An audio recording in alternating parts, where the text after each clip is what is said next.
Which are you most proud of, your NBA career or what Magic Johnson Enterprises is doing in urban communities? I think the Enterprises. It has been over 100 years since a European won the British Open, the oldest golf championship, in back-to-back years. Could a certain golfer dubbed the Irishman bring home the championship for the Europeans in the final round? Today, join me, Dwayne Ballin, and Eddie Robinson Jr. for this MEAC matchup between the Hornets of Delaware State and the Spartans of Norfolk State University. If the Spartans were to win this game, they will go further than any other MEAC team has gone before in the NCAA Tournament, and that's advancing to the Sweet 16. Now, usually at tennis venues such as the historic Arthur Ashe Stadium in New York, you would see the likes of Roger Federer, Andy Roddick, or the Williams sisters.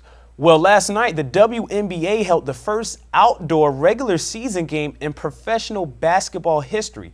The Spartans are taking on number 2 seed Missouri, and today the Spartans spoke about their big matchup and their time here at the tournament. The final task has been completed and the ultimate goal achieved.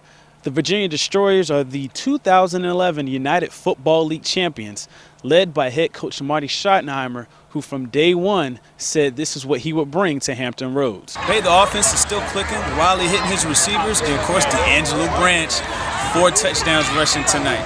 So we'll see if the Spartans can keep it going. If you want to see a great father and son combination, then you have to consider Dennis and Adam Anderson. They have made the Gravedigger name synonymous with monster truck racing. Gravedigger. The name, the truck, the brand has been a staple in monster truck racing for over 25 years. Dennis Anderson, the driver of Gravedigger, is the pioneer of the sport. He has now taken the Gravedigger racing team overseas. This year we're in 12 different venues in Europe.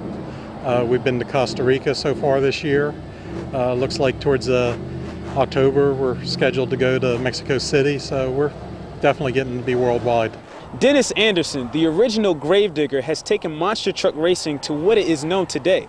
However, his son Adam is looking to take monster truck racing into a new age. He's old school.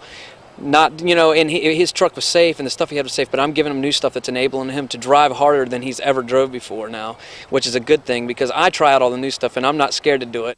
Adam drives the Taz monster truck, and he is starting to make his own place in the sport. I want to be known for myself, my own style and everything. I go out there, and I think I proved myself a little bit this year by winning the World Championship. Monster trucks are in the Anderson genes. The legacy will continue to dig on. Joe Cook, 13 Sports, Currituck County. On to some high school football now. Division VI high school football playoffs. Darnell Moore and his Bayside Marlins taking on Woodside. All Marlins in this one. Tyquan Mizell rushed for 197 yards, and this was one of his 3 touchdowns. Deion Stitt went to the air with nearly 100 yards passing, and this scored to Demetrius Nicholson. The Marlins win over the Wolverines 33-13. They'll make their 4th appearance in the regional final, and they'll be taking on Richard Morgan and his Oscar Smith Tigers. They started off fast against Salem. First quarter, J.J. Williamson with one of his 3 touchdown passes. This one to Quentin Funderburk for a 7-0 lead.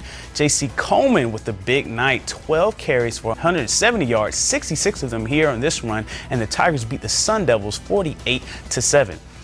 And on to the ice, the Norfolk Admirals in action against Ad Renorak, and Alex Berry had a big night, 2 goals on the night, including the game winner, as the Norfolk Admirals get the win 3-1. I'm Joe Cook, and thank you for watching the Sunday Sports Special. As we go to the third quarter, it's more of the Flood family. They went up as much as 16 and led 100-85 going into a crazy fourth quarter. And this time, Mr. Tate again, he will take this 90 yards all the way down the sideline for the touchdown. Jonathan Tate off to a great start for the Hurricanes. And after 2-point conversion, the Hurricanes are up 16-0.